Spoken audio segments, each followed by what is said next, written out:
Assalamualaikum. I'm Zuha Suhail. I'm a lecturer at Rashtrati Medical College and a clinical nutritionist at Arif Memorial Hospital and Marham. आज हम बात करेंगे उन लोगों के हवाले से जिनका वेट उनकी हाइट और उनकी एज के अकॉर्डिंग कम होता है, जो वेट लॉस की कंडीशंस में फॉलो इन कर रहे होते हैं। अच्छा, उसमें सबसे इंपॉर्टेंट पॉइंट पहले ये आ जाता है कि वेट कम होने के, वेट के हाइट और एज के अकॉर्डिंग कम होने के पीछे रीजन क्या क्या है। उसमें बहुत से बच्चे जो टाइप 1 डायबिटिक होते हैं, जिनको इंसुलिन डिपेंडेंट डायबिटीज का मसला होता है, उनका जो वजन है अपनी एज के अकॉर्डिंग, अपनी हाइट के अकॉर्डिंग जनरली कम होता है। इसके अलावा बहुत से लोगों में जेनेटिक्स का इशू आ रहा है, तो उनके पेरेंट्स, उनके 4 पेरेंट्स में वजन शुरू से ही कम आ रहा होता है, जिस वजह से उनकी जेनेटिकली उनका जो वेट है वो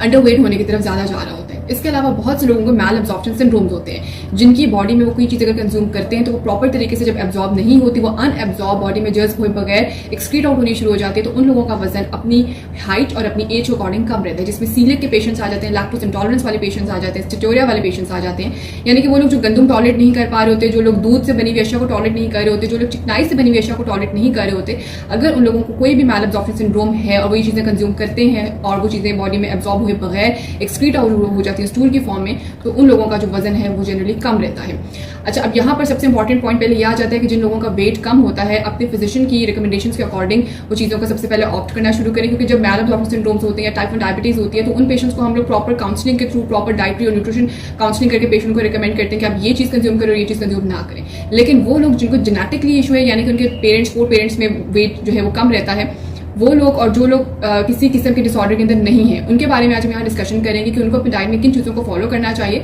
ताकि उनका वजन अगर कम हो रहा है तो वो कम ना हो सके, वो एक ही पॉइंट पे रहे और ज़्यादा हेल्दी रेंजेस में आना शुरू हो जाए।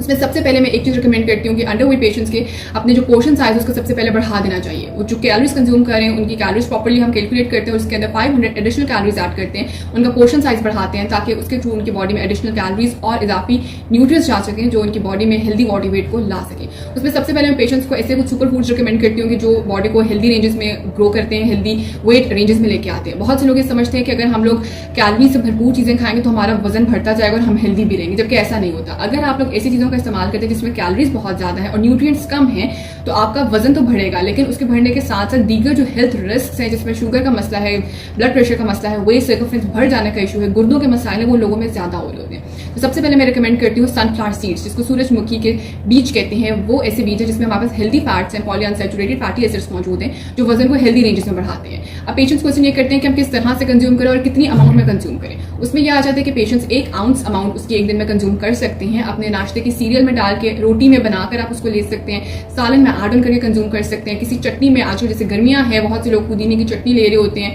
दही के साथ ले रहे होते हैं, तो आप उसमें उसके बीज को ऐड करके कंज्यूम कर सकते हैं, क्योंकि उसमें मौजूदा जो गुड फैट्स हैं वो वेट को हेल्दी रेंजेस में बढ़ाते हैं। इसके अलावा मैं दूध रिकमेंड करती हूँ। दूध में हमारे पास जो प्रोटीन है, वे प्रोटीन है, केजीन है, वो हमारे मसल मैस को बनाने में इंपॉर्टेंट रोल प्ले कर रही होती है। जितना बॉडी का मसल मैस अच्छा होगा उतना आपका वेट भी हेल्दी रेंजेस में रहेगा और दीगर जो बीमारी है उनके रिस्क से आप बच सकेंगे। बहुत से लोगों में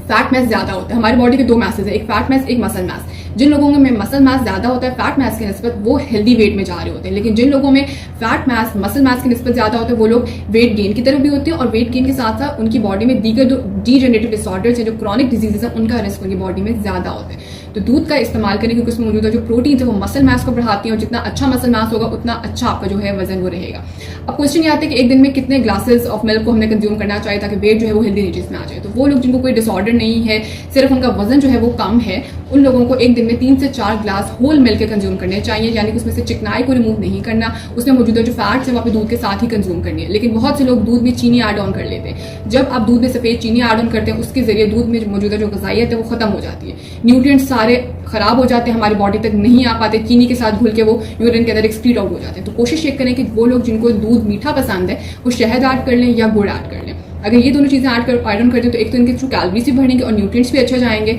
जो कि आपकी बॉडी की सेहत के लिए भी बहुत बेनिफिशियल है। बहुत से अंडरवेट बच्चे जो होते हैं वो एनीमिक भी हो रहे होते हैं, उनमें खून की कमी भी हो रही होती है,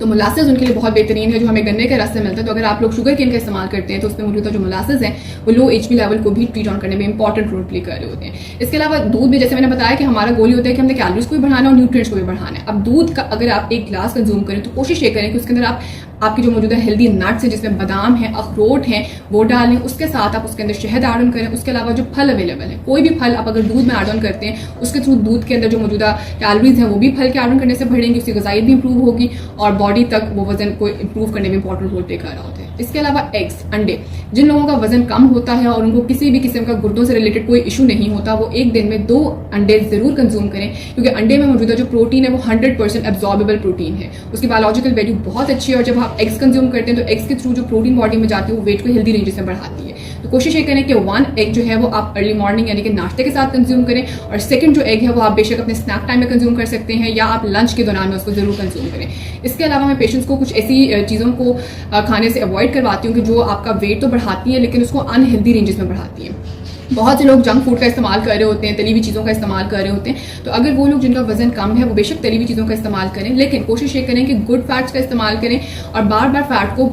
फ्राई ना करें। क्योंकि अगर हम लोग क्या करते हैं कि हम लोग एक फ्राइंग पैन में बहुत ज़्यादा ऑयल डाल के उसमें पोटैटोज फ्राई कर रहे होते हैं, तो अंडरवेट पेशेंट्स के लिए वो हैं तो बेनिफिशियल, लेकिन जब आप एक ही ऑयल को बार बार फ्राई करते हैं तो उसका स्मोक पॉइंट आ जाता है, वो ट्रांस फैट में कन्वर्ट हो जाता है, वो बैड फैट में कन्वर्ट हो जाता है। जब एक गुड फैट बैड फैट में कन्वर्ट हो जाता है तो वो बॉडी के अंदर जाकर बहुत ज़्यादा बीमारियों का रिस्क को बढ़ा देते हैं। तो अंडरवेट वाले जो पेशेंट्स हैं वो फ्राइड आइटम्स को कंज्यूम कर सकते हैं, लेकिन कोशिश ये करें कि गुड फैट में कंज्यूम करें। अच्छा, बहुत से लोग ये समझते हैं कि हम लोग ऑलिव ऑयल का इस्तेमाल करेंगे तो हम लोग हेल्दी होते जाएंगे। ऑलिव ऑयल के अंदर हमारे पास 2 टाइप्स के ऑयल आते हैं, एक एक्स्ट्रा वर्जन होता है और एक पोमेस के नाम से होते हैं। जो एक्स्ट्रा वर्जन है उसको आपने सिंपल सीजनिंग के लिए इस्तेमाल करना है, और जो पोमेस है आप उसको ड्यूरिंग कुकिंग के अंदर इस्तेमाल कर सकते हैं। लेकिन फ्राइंग के लिए जो बेस्ट ऑयल है वो मस्टर्ड ऑयल है, जिसको सरसों का तेल कहते हैं, लेकिन उसको भी आपने 2 दफा से ज्यादा फ्राइंग के लिए यूज नहीं करना, क्योंकि आप उसको जितनी बार यूज करेंगे वो ट्रांस फैट में कन्वर्ट होकर बॉडी को अनहेल्दी वेट गेन की तरफ लेकर जाएगा। इसके अलावा फिजिकल